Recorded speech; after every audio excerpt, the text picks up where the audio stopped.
Hey guys, and welcome to the third live video we're doing here. Happy Thursday, the 22nd of November. Everyone's getting geared up for Christmas.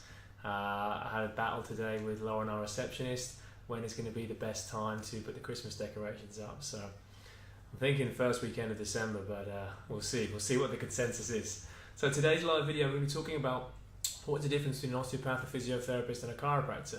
Now, you've got to take this with a big pinch of salt because I'm obviously a chiropractor, so I'm biased on this. I'm going to try and give you the most diplomatic point of view and the most open-minded point of view, but please do your own research.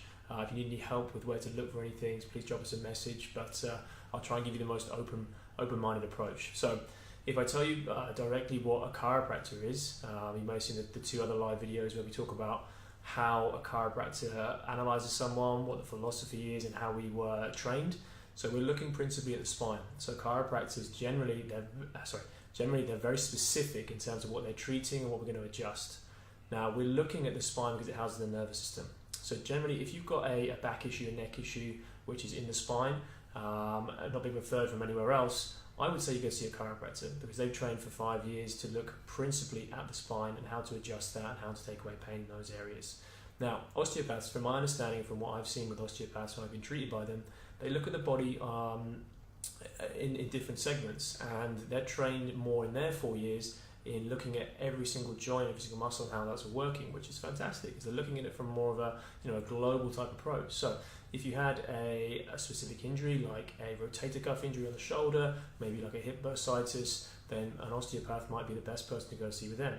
If you had a blindfold study where you went into a room with a chiropractor and osteopath and you were treated by each one, you may find that some chiropractors practice very similar to osteopaths, some very similar to chiropractors. So some osteopaths will do spinal adjustments, they will do neck adjustments, back adjustments. However, chiropractors have spent more time focusing on those areas than an osteopath.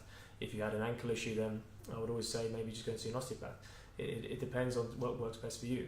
Now, physiotherapists, on my experience, and again guys, I'm biased here, so take it with a pinch of salt, but physiotherapists, they're looking at how the muscles are generally moving through the body. They look at a lot more movement patterns, they're a lot more exercise-based, rehabilitation, they're fantastic with soft tissue work, muscle work. Some use acupuncture needles as well. So if you've got like a muscle type injury, a sports injury, anything you think is more muscular and tight, I would always say a physiotherapist is a great person to start with there. So hopefully that clears it up in terms of the difference between a physiotherapist, osteopath, and a chiropractor. Again, I am very biased. If you need any help in terms of which way to go, it's personal preference. I would always say just try and get a couple of like a taster session with a chiropractor or an osteopath physiotherapist. Have a sit down with them, see how they assess you, see how they talk to you, see what questions they ask you, see if you are talking the same language, if they understand you, if they're looking at the things that you think need to be looked at. And essentially, if someone has become off a referral, so for example, if you've had a referral from a friend to go and see somebody, then that's always a good place to start because those people, you trust your friend, you trust your family, and if they trust that person they're seeing, whether it be a physiotherapist, chiropractor, osteopath, I always think that's a great place to start. Any questions on this, or if you need any more advice, please drop us a line here. Have a lovely weekend.